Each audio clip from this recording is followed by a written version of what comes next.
Hi, this is Praios and I'm a professional gambler. Today I will show you a very shameful moment of my career. This hand is a pity, and yeah, I'm ashamed of myself because I played it so terrible, but I think this is happening to a lot of people, and yeah, other people could learn from my mistakes, and that's why we will go through this hand together now. So this is a hand. We are almost 300 big blinds deep, and yeah, villain opens under the gun, and yeah, we just call with ace king king 7. I think so far it's standard, so deep. Yeah, we got another caller. Flop is three-way. We flop very well. Middle set, blocking the top set as well, and yeah, he bets very small. And yeah, I elected to go for the raise. I think this is only already the point where it started to go downhill, because yeah, I don't think I should raise here ever, because once I will face a 3-bet, I will be in a terrible spot, and if he calls, it's also not a good situation for me, because the board is not that static. We don't want to see a lot of cards like a queen jack 10 or a diamond.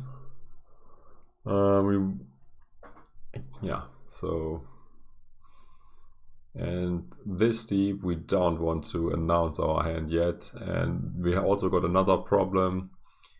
Our range is capped, or let's say not capped, but it's a lot less likely that we can have aces compared to him. So yeah, calling should be the way to go. The short he folds, and yeah, he re-raises. So this is getting very painful right now. And yeah, my mistake at the time was also that I was not paying close attention to the stack sizes, to the positions. I just looked into my hand and played autopilot. At the time I played 4 tables zoom and 2 regular tables on stars. And yeah, it's always bad to only think about your hand and don't have the range in your mind too. And yeah, so here the things start to go downhill. Yeah, what to do now? I mean, we basically think that we got the nuts or close to it. He can have semi bluffs too. So yeah, I guess after we put ourselves in this terrible spot, we now got a call. Yeah, on the turn our full house comes in. Although we don't like the 8 too much, because yeah, I mean, if he has 8s, which he for some reason decided to overplay, we are now behind this hand too. Yeah, we still beat ace king and we still beat all the draws. We are still behind aces, which at this point probably is his most likely holding, and he bets small. Yeah, I guess we cannot fold against this sizing. He could still be on a draw, and we don't want to give him the chance. Yeah, we can't fold for this little price, or getting this good price. So yeah, definitely. So we are priced in now, and yeah, on the river we will get a good price again if he is shoving. And the 8 again is not the best card. If he somehow had trips on the turn, he now got us beat as well. Although it's hard for him to be honest, to have quads here. I mean, which hand should he have raised on the flop? Not only raised, 3-bet on the flop. So bet 3-bet on the flop with a hand that contains an 8. I can't think of many hands. Maybe ace-8 with the nut diamonds. So that's basically the only one. Or ace-king-8 with the nut suit. So yeah, these are the ones that beat us now. I'm not sure if he sometimes has like very wild stuff. He could. Although, let's be honest, not many people pull this 3-bet bluff on the flop, planning to put a lot of pressure on you for 300 big blinds effective. So, yeah. What's now our game plan? He could still be bluffing with a hand that contains ace-king, for example, with 10-jack, queen with diamonds, queen-10 with diamonds, queen-jack with diamonds, that probably also holds an ace. So yeah, I guess we priced ourselves in, but if we took a different line and took positions and stack depth into consideration and played the hand more pot control-y, yeah, we could have avoided this situation all along, or we could at least have made sure that we don't play against a range that is extremely strong. I mean, if we just call flop, and if we did, for example, just call turn or raise turn, we would be in a way better situation than if we raise flop and then get 3-bet and call. So yeah.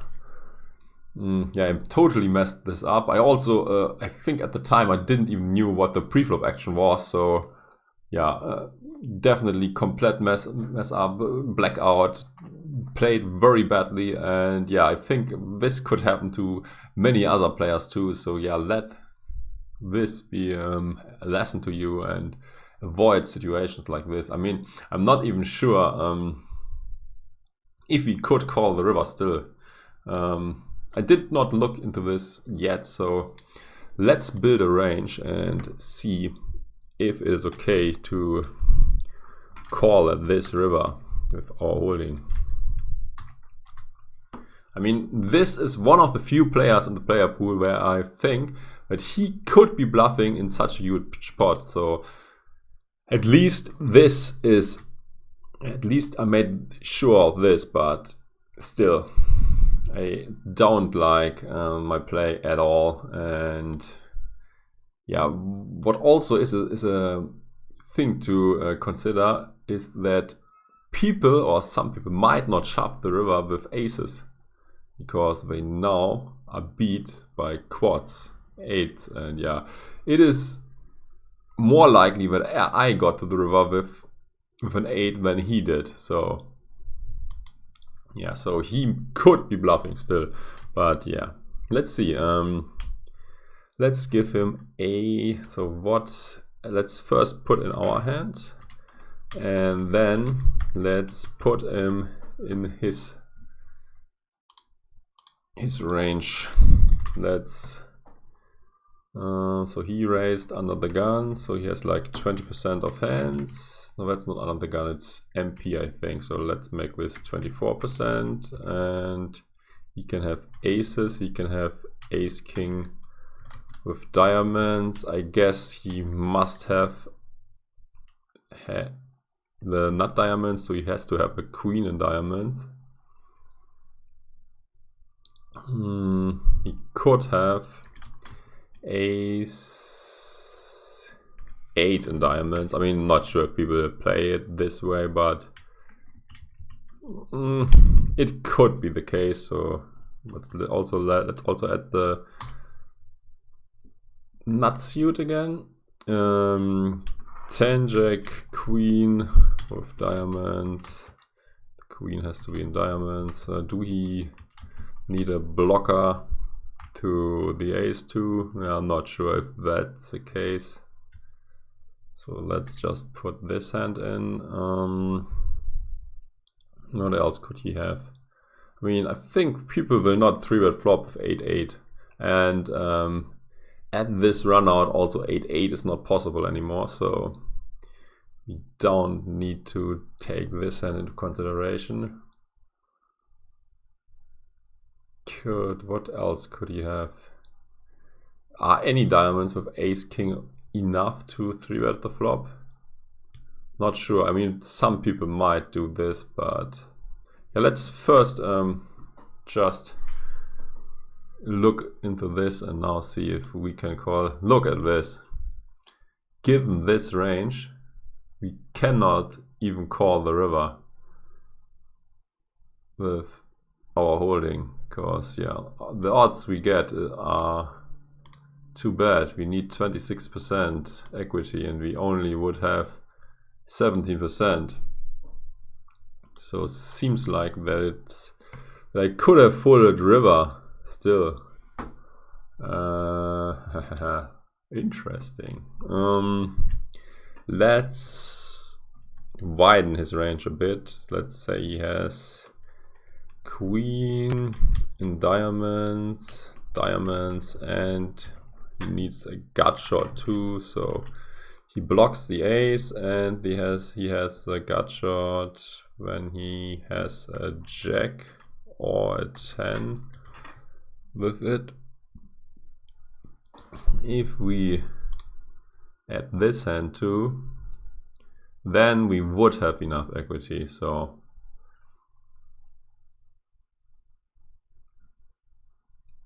at least on the river I was not off that badly. And yeah, as I said, the real mess up was when I forgot about the pre-flop action and yeah, was just playing the strength of my hand and not took into account the stack size and yeah, the range considerations. Yeah, so especially if you are very deep, these mistakes will be very expensive. So playing deep is very skillful and a game that yeah, needs way more skill than playing just 100 PB, and yeah, the game also then is a lot less solved and you will have to use your brain a lot more. And yeah, as you can see, if you don't use your brain and just play autopilot, bullshit like this will happen to you, and yeah, you will lose 300 BB pots, which were sort of avoidable. I mean, I think the best line would have been to call flop. I mean, we are also in a great position here. I mean, if we just call on the flop, yeah, the $6, he can easily shove in with a lot of stuff. And then he might overshove, trying to push us out with a lot weaker range. So this re-raise is complete garbage and should not have happened ever. So yeah. So if I just called the $6 and he folded, then this would be the turn. What is the best line on the turn now? I mean, we are not scared from any draws anymore. So I guess on the turn, the best play is to call again, especially because he is kind of aggressive. He might bluff 3 barrels if he has a busted draw. And yeah, we could still raise on good rivers. So yeah, I guess what would be the pot be, like $20? And even if he bets pot, the pot now would be 60 on the river. And yeah, this is not the greatest river, and if he's betting big again, I guess there's no reason to raise, because yeah, what worse hands should us call? So we would just have called the river and we would have lost 100 PB instead of like 300. So this was a complete mess up. And yeah, the lesson from this is, if you play deep, you should pay very close attention and yeah, think everything through, and yeah, don't mess up badly like I did here. Yeah, I hope you enjoyed these shameful hand, and yeah, I hope you learned something and will do better when you are faced with a situation like this. Yeah, signing out. If you liked the video, don't forget to give me a thumbs up, and if you are not subscribed yet, consider to do that too. Yeah, good luck at the tables. Bye until next time.